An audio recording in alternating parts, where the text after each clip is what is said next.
Thailand has always been Asia's golden gateway, the one destination that seemed immune to time, crisis, or change. But in 2025, the cracks are finally showing, and they run deeper than anyone expected. For decades, Thailand's tourism economy felt unstoppable. It was the country that turned hospitality into an art form and adventure into an export. But beneath the glow of temples and the neon of nightlife, a silent dependency was forming, one that would eventually become its greatest weakness. What began as a global success story is now turning into a regional cautionary tale. And what's happening here in Thailand could soon reshape travel across all of Asia. It started with empty planes, then with quiet beaches, and finally, with hotel lights that no longer needed to stay on. For the first time in a generation, Thailand's biggest cities and smallest islands are feeling the weight of a global tourism slowdown that refuses to reverse. The numbers tell one story, arrivals dropping, revenues shrinking, but the streets tell another. There's a sense of fatigue, like a country holding its breath between what it was and what it must become. To understand how Thailand reached this point, you have to go back to what made it powerful in the first place. Tourism wasn't just an industry here, it was an identity. It built highways, airports, and entire coastal towns out of sand and imagination. It gave Thailand influence far beyond its borders, soft power earned through smiles, culture, and open arms. But that success came at a price. Over time, tourism stopped being a boost and started becoming a dependence. When the world slowed down, Thailand didn't just lose visitors, it lost the rhythm that kept its heart beating. The early warning signs were ignored. Rising prices, saturated cities, unbalanced policies, each small shift chipped away at the foundation. Then came the global uncertainty that made people cautious, followed by the travel fatigue that changed what tourists look for. The same travelers who once saw Thailand as their first escape began searching for somewhere quieter, cheaper, or newer. Places like Vietnam, Indonesia, and Cambodia began offering similar warmth with fresher allure. The balance of power in Southeast Asian tourism started to move. But Thailand's deeper challenge isn't competition, it's complacency. When a country builds its success on being everyone's favorite, it risks being no one's priority. Bangkok, Phuket, and Pattaya still shine, but their gloss now hides the anxiety of an industry waiting for a miracle. Hotel owners talk about soft seasons that never end. Taxi drivers wait hours for a single fare. Beach vendors stare out at waves that once carried opportunity. Even the luxury sector isn't immune. High-end resorts are cutting prices just to maintain occupancy, eroding the exclusivity they once sold with pride. Thailand's strength used to be its balance, affordability with elegance, accessibility with mystery. But in the race to grow, that balance tipped too far. The country began chasing volume instead of value. And once you sell paradise at a discount, it's hard to raise the price again. The Western traveler notices it first. The same street that once felt exotic now feels commercial. The same welcome that once felt warm now feels practiced. None of this happened overnight. It's the slow decay that comes when success becomes routine and reinvention feels unnecessary. For years, Thailand was the teacher of tourism, the model every developing nation copied. Now, it risks becoming the warning label. Even with government campaigns and travel incentives, the energy that once defined Thailand's hospitality feels thinner. You can still find beauty here, in the islands, the food, the smiles, but the country's confidence has changed. In 2025, the question isn't, when will tourists return? It's, will they return for the same reasons at all? Because travelers today aren't just seeking beaches and bargains. They're searching for meaning, safety, and authenticity. And Thailand's biggest competitors aren't just other destinations, they're new expectations. This shift isn't just economic, it's cultural.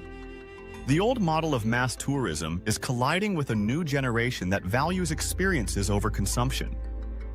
Bangkok's luxury malls and rooftop bars now share attention with Chiang Mai's slow-living retreats and Krabi's eco-lodges. The hierarchy is changing. You can feel it even in conversation. Locals talk less about profit and more about preservation. But transformation is never simple. Reinventing an identity built on comfort requires discomfort. That's Thailand's challenge now, learning to thrive without chasing the crowd. For decades, the world came to Thailand for freedom. Now Thailand must rediscover its own. The signs of change appear quietly at first. A closed shop in Phuket, a darkened massage parlor in Pattaya, a hotel rooftop that no longer glows past midnight. But every shuttered door tells the same story. The tourists didn't just stop coming, they started going elsewhere. Across the region, new destinations are rewriting Asia's tourism script. Vietnam feels fresh. Indonesia feels undiscovered. Cambodia feels cheaper. The pattern is unmistakable. The world is chasing what Thailand used to represent: adventure wrapped in warmth. Thailand was the brand everyone trusted, but trust, once taken for granted, begins to fade when the experience feels predictable. Even loyal travelers are drifting away, saying the country feels overrun, commercial, less real. Those are words no nation wants attached to its name. For years, the answer was to build more. More resorts, more malls, more airports. But growth doesn't guarantee magic. Every island once hidden became a headline. Every temple once sacred became a backdrop for someone's vlog. The charm that built Thailand's empire of tourism is now what it risks losing forever. And yet, under the noise, something remarkable is happening. A new generation of Thais is quietly rebuilding the meaning of travel. They're not selling escapes, they're curating experiences. In Bangkok, small boutique hotels trade size for soul. In Chiang Rai, slow-life lodges invite travelers to disconnect. Koh Yao, Pai, and Nan are whispering the future, places where fewer people mean deeper connections.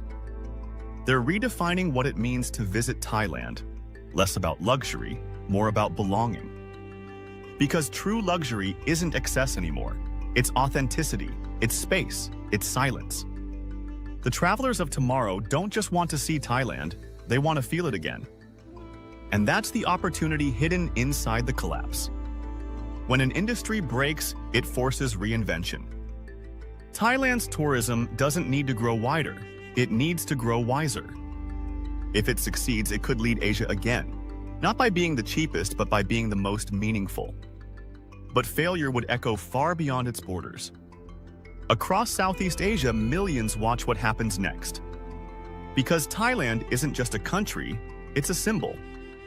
If the symbol falls, it shakes confidence from Bali to Hanoi. Investors, airlines, and governments measure their risks by its outcome.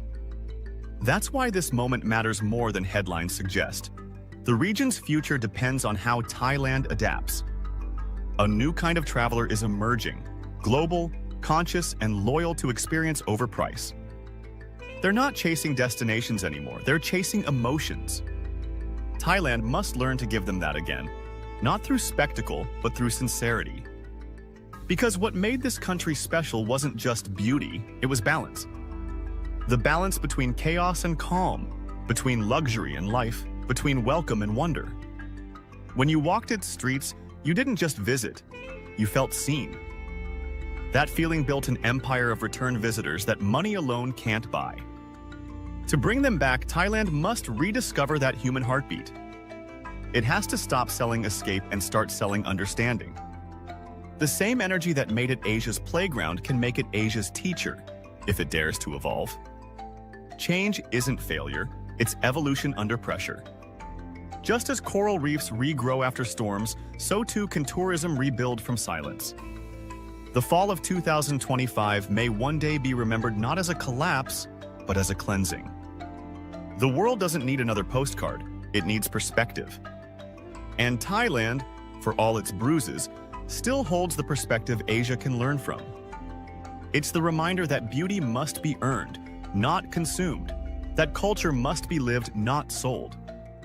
The beaches will fill again, the plains will return, but the question is, what version of Thailand will they find when they do? Because if the country listens, adapts, and simplifies, it can lead again, not through numbers, but through nuance. It can become the example of sustainable recovery that turns a fall into a foundation. For travelers, that means a deeper reward. The Thailand of the future won't just entertain you, it will change you. It will be less about selfies and more about silence, less about the rush and more about the realization that paradise isn't lost. It's just learning how to breathe again. That's the final truth hidden inside the collapse. Sometimes a country has to break its image to rediscover its soul. And when Thailand finds that balance once more, the rest of Asia will follow. Because this has never been just about tourism. It's about identity, resilience, and what happens when beauty stops trying to impress and starts trying to heal. The collapse was never the end. It was the invitation to begin again, on purpose this time.